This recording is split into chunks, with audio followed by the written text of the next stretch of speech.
Bom dia. Mateus 26, a partir do versículo 14. Mateus, livro de Mateus, o Evangelho de Mateus, capítulo 26, a partir do versículo 14. E aconteceu que um dos 12, chamado Judas Iscariotes, foi ao encontro do chefe dos sacerdotes e lhe propôs: o que me dareis caso eu vos entregue? E lhe pagara o preço, 30 moedas de prata. E desse momento em diante, procurava Judas uma ocasião apropriada para entregar Jesus. Então, ou seja, um dos 12 discípulos de Jesus traiu Jesus, procurou o chefe dos sacerdotes, o chefe dos religiosos, que queriam muito prender Jesus, queria matar Jesus, mas não tinha oportunidade, não tinha conseguido. Ele foi ao encontro, Judas foi lá, conversou com ele: vem cá, quanto é que vocês vão me dar? Quanto daria se eu entregasse Jesus? Falou: 30 moedas de prata. E deram para ele, já pagaram ele logo antecipado. Então ele já ficou procurando ali um momento certo, a ocasião certa para entregar Jesus. Mas interessante que tudo isso já estava previsto, já estava revelado na Bíblia, nas Escrituras, pelos profetas. Deus já tinha revelado. Até o preço da traição seria 30 moedas de prata. Tinha revelado até que com este preço seria comprado o cemitério, o campo de sangue, como realmente foi. Judas Iscariote era um discípulo de Jesus, andou com Jesus durante aproximadamente 3 anos, viu Jesus operar todo tipo de milagres, sinais, maravilhas.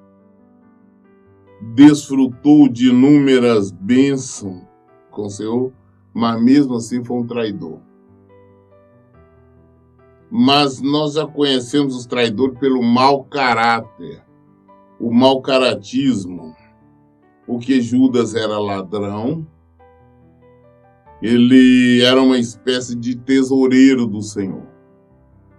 E ele tomava conta ali das ofertas, do que entrava no ministério de Jesus. Porque nós sabemos que Jesus também não tinha nada, mas ele vivia, o ministério dele foi sustentado pelas pessoas, principalmente mais mulheres, tinha muitas delas, porque tinha até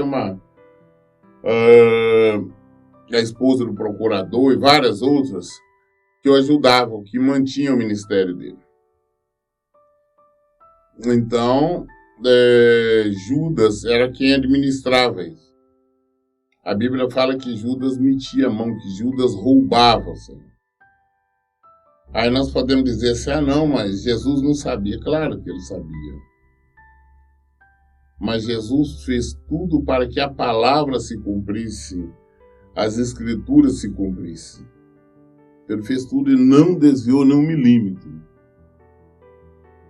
Então, agora nós sabemos que este ladrão, que é Judas Iscariotes, procurou então o chefe dos sacerdotes, os religiosos, né?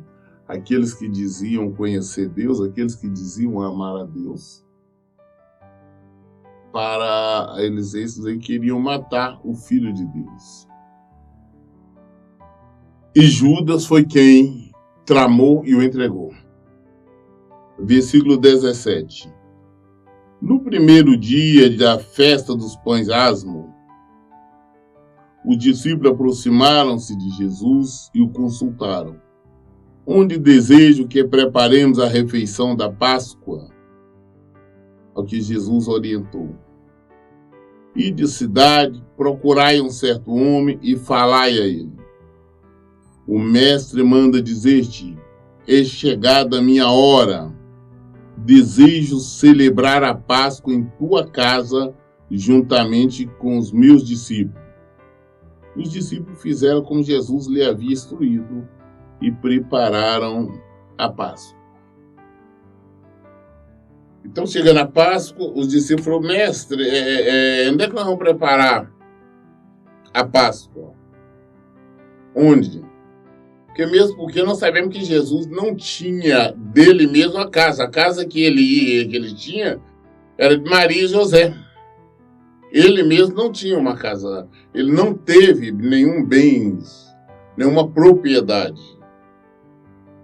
Ele vivia por ali, frequentava a casa das pessoas, dormia na casa das pessoas, ou no horto, ali no jardim de Getsemane, enfim.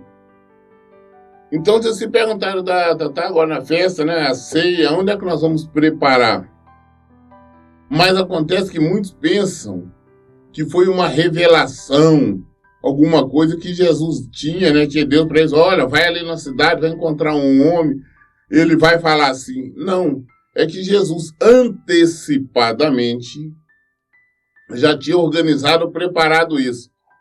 E que, na verdade, nós vamos ver que esta ceia, na verdade, foi realizada na casa dos pais de Marco.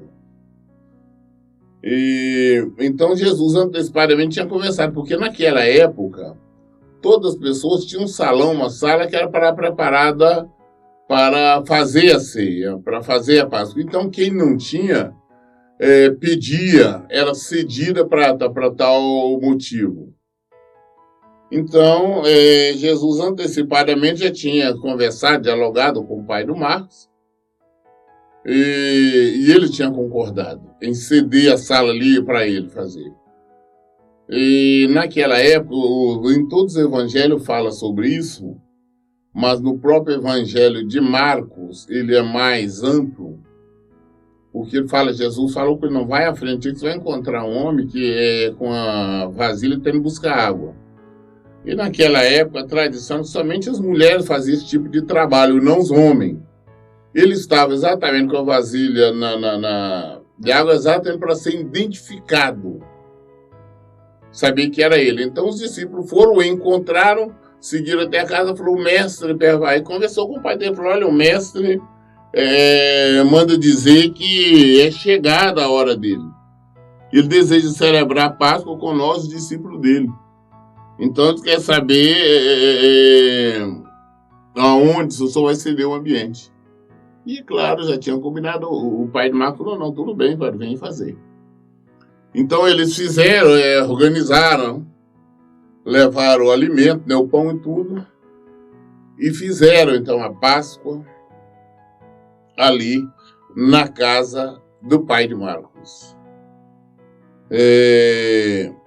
Muito bem. Versículo 20. Ao pôr do sol, estava Jesus reclinado próximo à mesa com os 12. E durante a refeição, Jesus revelou: com toda certeza vos afirmo, que um dentre vós me trairá. Na hora da refeição ali, todo mundo ali, Jesus falou: olha, eu vou afirmar que um dentre vocês vai me trair. Jesus já sabia. Jesus poderia ter dito: olha, é que o Judas Iscariote vai me trair. Mas se Jesus falasse isso, possivelmente iria atrapalhar a palavra de se cumprir. Por que ia acontecer? Porque os outros discípulos querer até mesmo espancar ou expulsar Judas do meio. Então a palavra não iria se cumprir como deveria. Motivo pelo qual Jesus só falou: olha, só para todo mundo saber que ele já sabia disso. Olha, um de vocês vão me trair. Era nesta hora para que Judas, sabendo que Jesus já sabia, ele mudar o pensamento, tirar esse mau intento de trair o Filho de Deus. Mas nós vamos ver que ele agiu como se fosse inocente igual aos outros. normalmente não... como se fosse inocente. Isso também nós vemos hoje, as pessoas continuam traindo Jesus. As pessoas continuam traindo o Senhor de várias maneiras.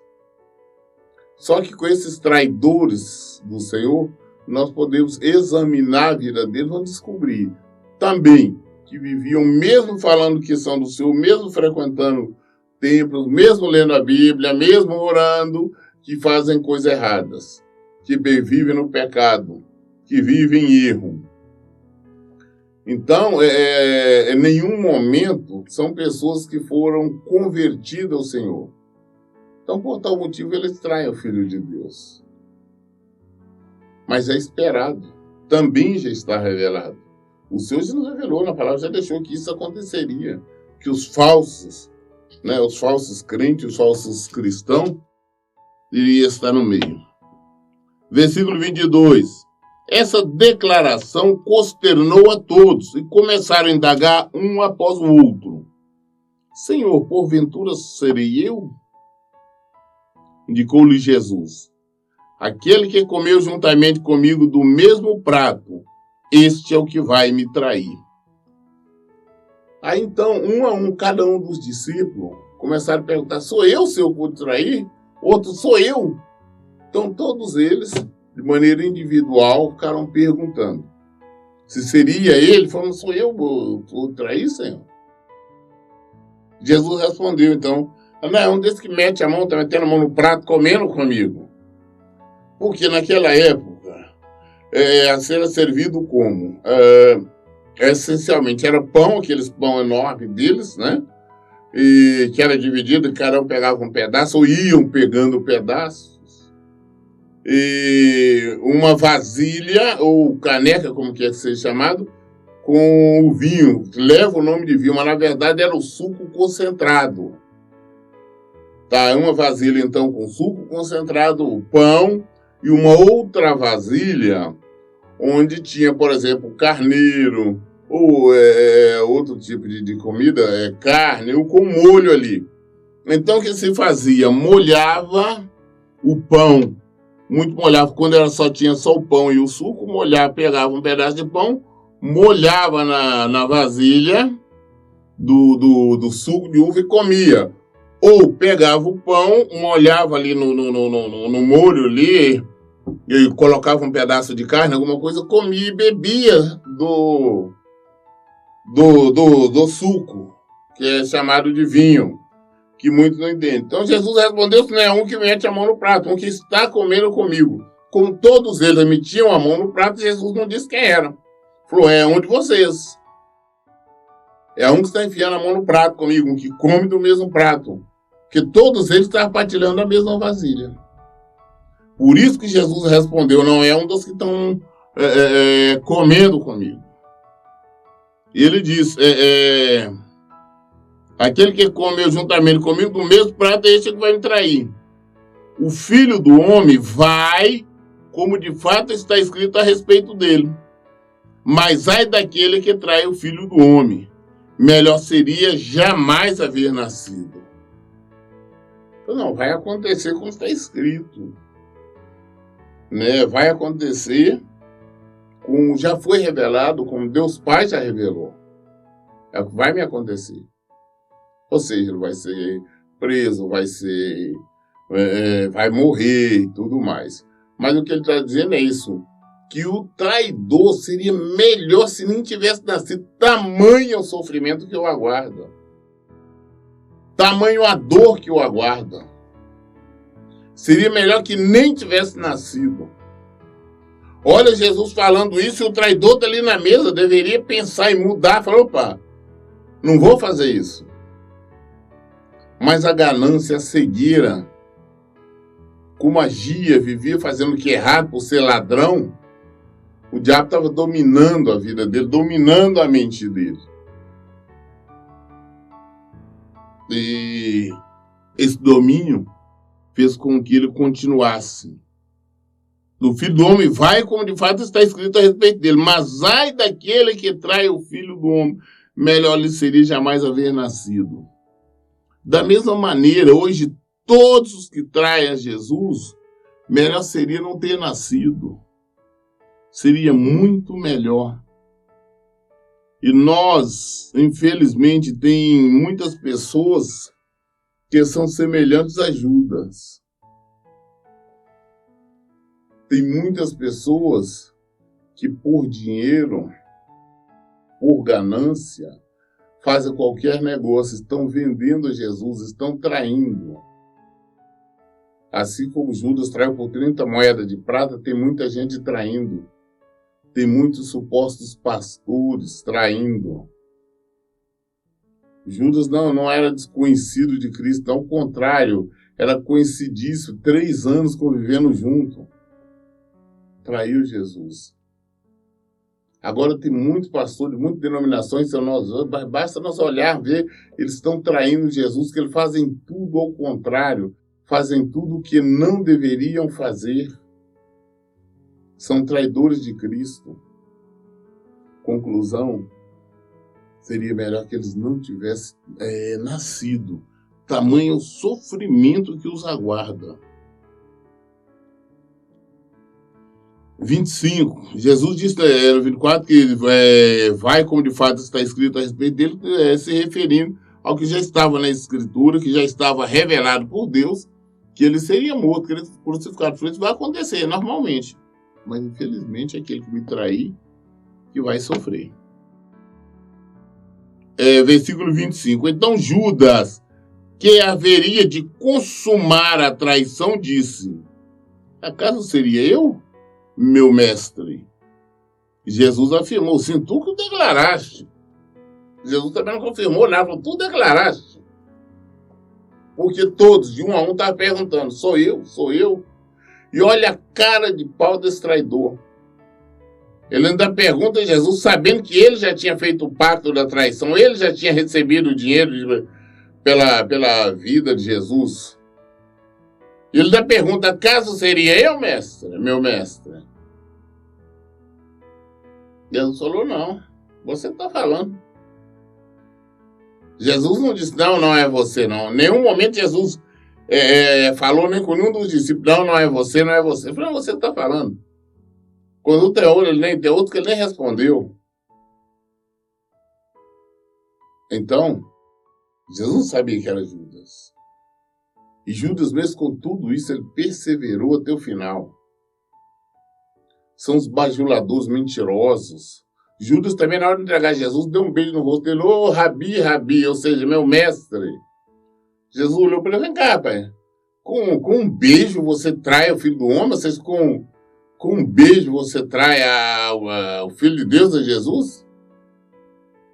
Jesus se referia, eu sempre falo, só abrindo parênteses aqui, quando se referia ele mesmo como Filho do Homem, título esse que só existe 2 na Bíblia, Jesus se referia a si mesmo e Deus se referia também a Ezequiel, no livro de Ezequiel, do profeta Ezequiel. Nós encontramos também o mesmo termo, com Deus falando com Ezequiel, chamando Filho do Homem. Mas por que Jesus chamar Jesus de Filho do Homem? Porque Jesus, apesar de ser Deus, ele veio, o Espírito Santo colocou para que ele nascesse uma mulher, ele teve um nascimento vaginal, ele entrou pela porta, não foi como o diabo que foi retirado cá para baixo. Então, por isso que fala que ele era Filho do Homem, porque ele nasceu, Jesus, como estava, ele nasceu como um homem, como uma pessoa normal. Versículo 26. Enquanto comiam, Jesus pegou um pão, deu graças, quebrou e deu aos seus discípulos, recomendando: tomai, comei, isto é o meu corpo. Então Jesus ali, naquela última refeição, aquela última ceia, ele pegou um pão, que é um pão redondos, enorme, tipo pizza, o formato dele até maior. Jesus pegou um, partiu ali, já deu um pedaço para cada um dos discípulos e disse: comei. Isso está simbolizando, né, mais ou menos isso. É o meu corpo.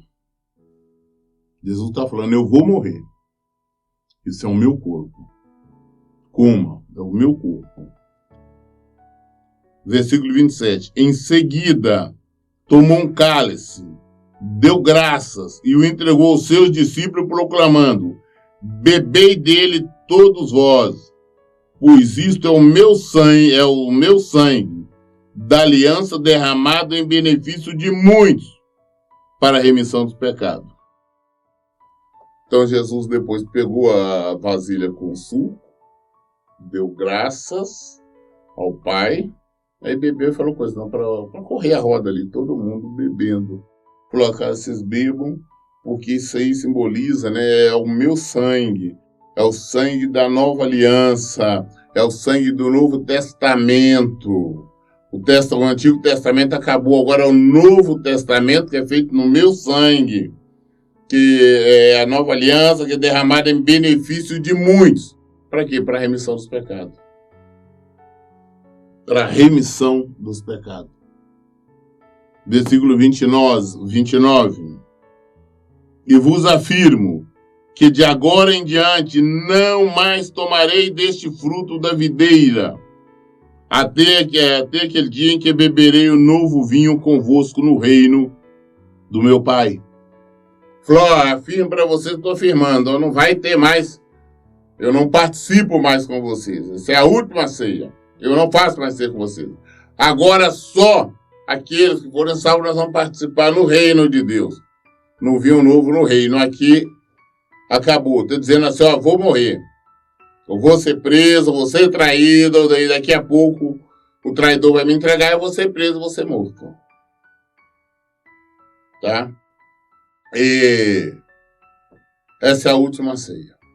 Acabou-se. Agora só no reino. E foi. A palavra se cumpriu, o que Jesus disse aconteceu. E versículo 30... E assim, após terem cantado um hino de louvor, saíram para o Monte das Oliveiras. Em todo o ministério de Jesus, no Novo Testamento, é somente o único lugar que você vê Jesus cantando um hino. É após essa ceia. Tá? Jesus pregou inúmeras vezes, mas hino mesmo ele cantou uma vez. Então eu fico observando quando tem algumas igrejas, alguns templos, né, congregações que é uma cantoria o tempo todo e pouquíssima palavra. E não é assim. Não foi isso que Jesus nos ensinou. Jesus fez tudo, cantou um hino. Aí depois no final ali, depois de ficar todo mundo, cantou e foi para os Montes das Oliveiras. Ele foi para o Jardim Porto. Versículo 31.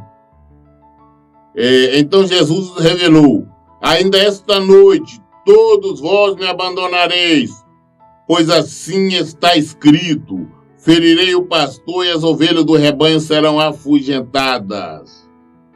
Todavia, depois de ressuscitar, seguirei adiante de vós rumo a Galileia. Jesus falou: olha, ainda esta noite, vocês todos vão me abandonar.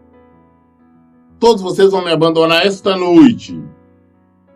Pois, porque já está escrito, estava nas escrituras escrito.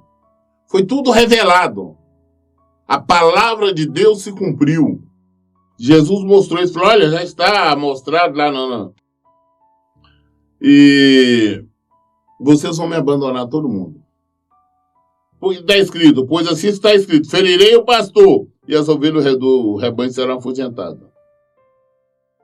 Falou, mas tem uma coisa, eu vou ressuscitar. Meu Pai, Deus Pai, vai me ressuscitar.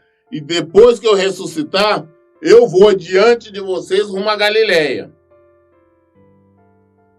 Vocês prestam atenção. Vocês tudo vão me abandonar hoje. Tá? Eu vou ser preso. E no final de tudo eu vou morrer. Eu vou ser morto hoje. Mas, depois disso eu vou ressuscitar. E depois eu vou à frente de vocês para Galileia. Vocês vão para Galileia.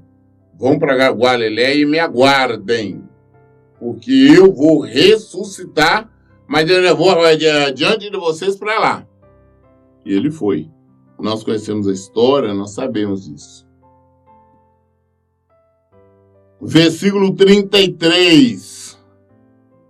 Respondeu-lhe Pedro: ainda que venhas a ser motivo de escândalo para todos, eu jamais te abandonarei. Às vezes as pessoas falam uma coisa da boca para fora. Pedro falou. Pedro se levantou: não, ainda que seja escândalo para todo mundo, eu nunca vou te abandonar. Ou seja, mesmo que todo mundo te abandone, eu jamais te abandono. Pedro falando. Mas não é essa a verdade. Não é essa a verdade, que aconteceu exatamente o que Jesus disse. Todos, sem exceção, na hora da prisão, abandonaram Jesus. Todos, sem exceção, saíram correndo. Nesse mesmo capítulo mais à frente, que infelizmente não vai dar para nós lermos hoje, mas todos abandonaram Jesus. E ainda tem muita gente até hoje falando: ah, não, Jesus é o meu Deus, ah, eu amo, vou com ele toda parte, eu não abandono, mas isso na verdade estão abandonando o tempo todo. Estão desviando, fazendo o que não deve, fazendo o que não presta, agindo contra a palavra do Senhor. E mesmo assim fala: não vou te abandonar. Pedro falou, não importa o que aconteça, o maior escândalo, mesmo que todo mundo te abandone, eu jamais vou te abandonar. Mentira. Respondeu-lhe Pedro: ainda que venha a ser motivo de escândalo para todos, eu jamais te abandonarei. Versículo 34. Replicou-lhe Jesus: com certeza te asseguro que ainda nesta noite, antes mesmo que o galo cante 3 vezes, que o galo cante 3 vezes, tu me negarás. Ele falou: não, rapaz. Eu te afirmo com toda certeza que esta noite, esta mesma noite, não é depois da manhã, nem depois, não é hoje, esta noite. Antes que o galo cante você vai me negar 3 vezes. Nós já sabemos disso. E foi exatamente o que aconteceu. Quando Jesus foi preso, Pedro saiu correndo, também abandonou Jesus. E ficou seguindo Jesus de longe o tempo todo. E quando perguntaram a ele: rapaz, você estava com Jesus. Você é um deles. Disse: não sou eu não. Novamente, mais tarde, perguntou. Ele estava ali no meio da turma, dos fariseus, esquentando fogo. Tinham feito uma fogueira ali, estava aquecendo. Ele estava ali, outra pessoa olhou e falou: não, acho que você é dos deles, sim. Acho que você era de um seguidor dele. Ele falou: não, eu já te disse. E resmungou, ficou bravo porque falaram isso com ele. Aí mais tarde, novamente, uma serva olhou e falou: não, rapaz, acho que é você, sim, até o seu jeito de falar, o seu sotaque. Você é um deles. Ele resmungou, ele falou, ficou bravo. Falou: claro que eu disse que eu não vejo, eu não conheço esse homem. Jesus estava sendo julgado lá na hora. Jesus pegou, só virou, deu uma olhada para ele.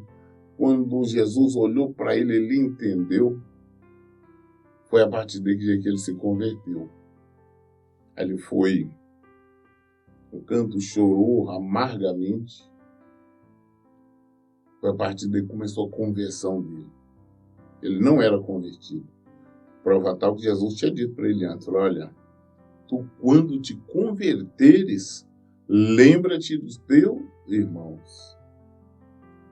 Jesus tinha dito isso a ele antes. Jesus tinha dito: com certeza te asseguro que ainda nesta noite, antes mesmo que o galo cante 3 vezes, tu me negarás.